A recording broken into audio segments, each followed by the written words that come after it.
کسی این گلهای سرخ را به هم می‌ریخته.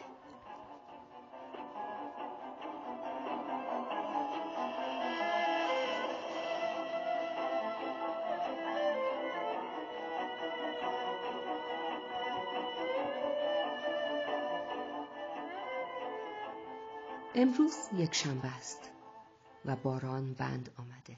فکر می‌کنم یک دسته گل سرخ بردارم و بر سر گورم ببرم. گلهای سرخ و سفید از آن گلهایی که آن زن برای تزیین محراب و تاجهای گل پرورش می‌دهد. امروز صبح با این زمستان خاموش و ستوه آور غم‌انگیز شده و من به یاد تپه‌ای افتادم که مردم شهر مرده‌هایشان را آنجا می‌گذارند و می‌روند. جایی عریان و بی‌درختی است که تنها خاشاک محتاط پس از عبور باد دوباره می‌آید و آنجا را می‌پوشاند.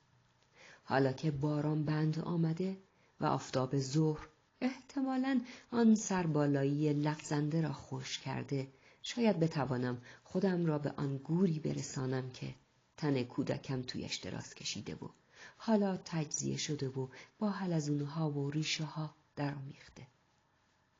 زن در پیشگاه قدسی‌ها زانو زده.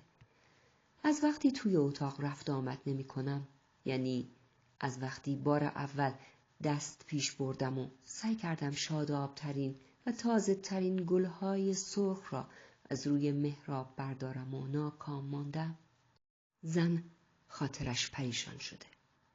شاید امروز این کار سر بگیرد، اما چراغ کوچک سوسو زد و زن که از حالت جذبه بیرون آمده بود سر بلند کرد و به آن گوشه که صندلی جا دارد چشم انداخت.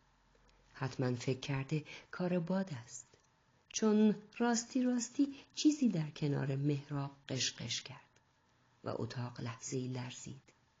انگار سطح خاطرات توی آن که این همه سال راکد مانده لرزش برداشت. بعد دانستم که برای برداشتن گلها ناگزیرم به انتظار فرصت دیگری بمانم، چون هنوز بیدار بود.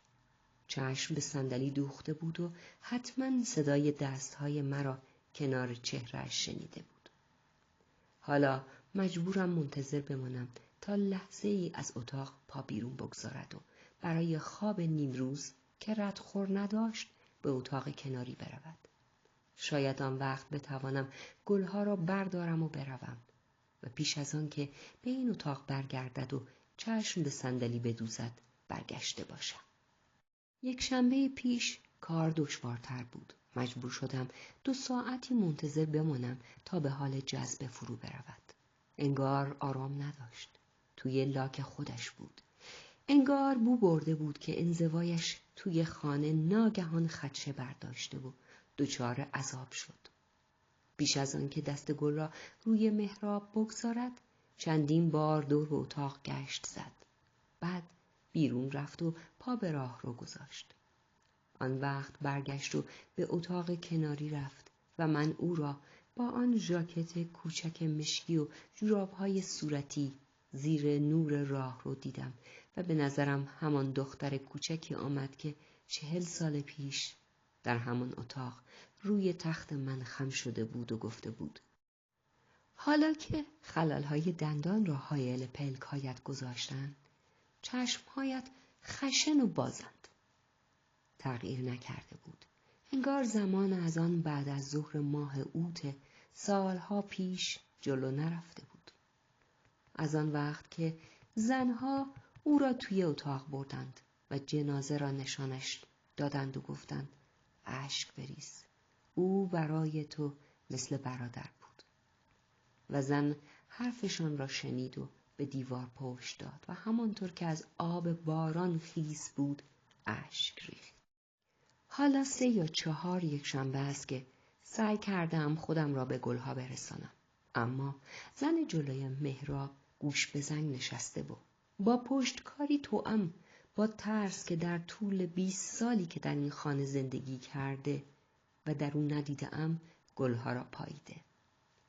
یک شنبه گذشته که پا از اتاق بیرون گذاشت تا چراغ بیاورد پیش رفتم. گلها را جدا کردم تا یک دسته درست کنم. هیچ وقت تا این حد به انجام آرزویم نزدیک نشده بودم. اما وقتی میخواستم به طرف صندلی برگردم، صدای قدمهایش را از توی راه رو شنیدم. گلها را به سرعت سر جایشان روی محراب چیدم و آن وقت او را که چراغ را بالا گرفته بود توی درگاه دیدم. ژاکت کوچیک مشکی و جوراب‌های صورتی خود را پوشیده بود، اما توی چهرهش چیزی مثل درخشش الهام دیده میشد. ظاهراً دیگر آن زنی نبود که 20 سال آزگار توی باغچه گل سرخ پرورش داده بود، بلکه همان بچه‌ای بود که در آن بعد از ظهر ماه اوت او را به اتاق کناری برده بودند تا لباسش را عوض کنند و حالا پس از 40 سال چاق و سال خورده و چراغ به دست داشت به اتاق وارد میشد. کفش‌هایم را هنوز همان قشر گل خشکیده پوشانده که آن روز بعد از ظهر رویش نشست و 40 سال است کنار اجاق خاموش دارد خشک می شود. روزی رفتم آنها را بردارم. روزی که دیگر درها را تخته کرده بودند و نان و شاخه خوشبو را از در خانه برداشته بودند و اساس خانه را برده بودند. همه اساس را به جز آن صندلی گوشه اتاق که شب و روز جای من رویش بود. میدانستم که کفش‌ها را گذاشتند خشک شود و وقتی خانه را گذاشتند و رفتند حالا به صرافت آنها نیفتادند. برای همین بود که رفتم آنها را بردارم. زن سالها بعد برگشت. آنقدر سال گذشته بود که بوی مشک اتاق با بوی گرد و غبار و بوی نفس کوچک حشره‌ها درآمیخته بود. من توی خانه تنها بودم. در آن گوشه نشسته بودم و انتظار می‌کشیدم و یاد گرفته بودم صدای چوب‌های پوسیده را تشخیص بدهم. صدای بال زدن هوا را که در اتاق‌های خواب دربسته داشت کهنه می‌شد. همان وقت بود که زن پیدایش شد. توی درگاه ایستاده بود. چمدانی توی دستش بود. کلاه سبزی سرگذاشته بود و همان ژاکت نخی کوچک را که از آن زمان هیچ وقت در نیاورده بود به تن داشت. هنوز دختر کوچکی بود. تن و اندامش رو به چاقی نگذاشته بود و قوزک پاهایش هنوز مثل حالا زیر جوراب‌هایش ورم نکرده بود. وقتی در را باز کرد من از گرد و غبار و تار عنکبوت پوشیده شده بودم. به جایی توی اتاق جیرجیرکی که 20 سال بود می‌خواند ساکت شد. اما با وجود تارهای عنکبوت و گرد و غبار، ناخشنودی ناگهانی جیرجیرک و سن و سال اندک تازه وارد، با دیدن او دختری را به جا آوردم که در آن بعد از ظهر طوفانی ماه اوت با من توی استبل آمده بود تا لانه پرنده جمع کند. با همان حال آن روز، چمدان به دست و کلاه سبز به سر. توی درگاه ایستاده بود. انگار ناگهان میخواست فریاد بزند. میخواست همان چیزی را بگوید که وقتی مرا تاق باز، چنگ زده به نرده پلکان زوار در رفته روی کف پوشیده از کاه استبل پیدا کردند، به زبان آورده بود. وقتی در را 4 تاق باز کرد، قشقش لولاها بلند شد و گرد و غبار سقف اتاق تکه تکه فرو ریخت. انگار کسی چکش برداشته بود و داشت بر لبه بام میزد.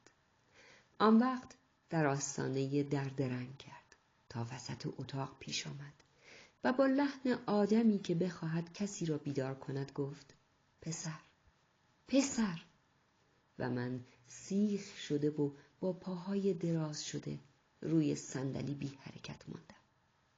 فکر کردم آمده سری به اتاق بزند، اما توی خانه ماندگار شد. هوای اتاق را تازه کرد. انگار چمدانش را باز کرده بود و عطر مشک قدیمی از آن بیرون ترویده بود. دیگران اساس و لباسها را توی چمدان گذاشته و برده بودند. او تنها بوهای اتاق را برده بود و 20 سال بعد دوباره آنها را برگرداند. سر جایشان گذاشت و محراب کوچک را درست مثل اول دوباره ساخت. تنها حضورش کافی بود تا چیزهایی را که صنعت تحمل ناشدنی زمان سربه‌نیست کرده بود به جای خود برگرداند. از آن وقت تا حالا توی اتاق کناری خورده و خوابیده. اما روزها را در این اتاق می‌گذراند و با قدیس‌ها گفتگو می‌کند. بعد از ظهرها روی صندلی گهواره‌ای کنار در می‌نشیند و لباس وصله پینه می‌کند. و وقتی کسی برای خرید یک دسته گل سرخ می‌آید، پولش را در گوشه دستمالی می‌پیچد که به کمرش بسته و همیشه می‌گوید گل‌های طرف راست رو بردارید. گل‌های طرف چپ مال قدیس هاست. 20 سال آزگار است کارش همین است. روی صندلی گهواره‌ای می‌نشیند، وصله پینه می‌کند و به جلو و عقب تاب می‌خورد. به صندلی چشم می‌دوزد. انگار نه انگار حالا از پسری نگهداری می‌کند که سراسر بعد از ظهرهای دوران کوچکیش را با او گذرانده. بلکه با نوای پسری زمین گیری سر می‌کند که از وقتی مادر بزرگش 5 سال داشته اینجا در کنج این اتاق نشسته است. شاید حالا وقتی سرش را دوباره به زیر بیاندازد بتوانم خود را به گلهای سرخ برسانم.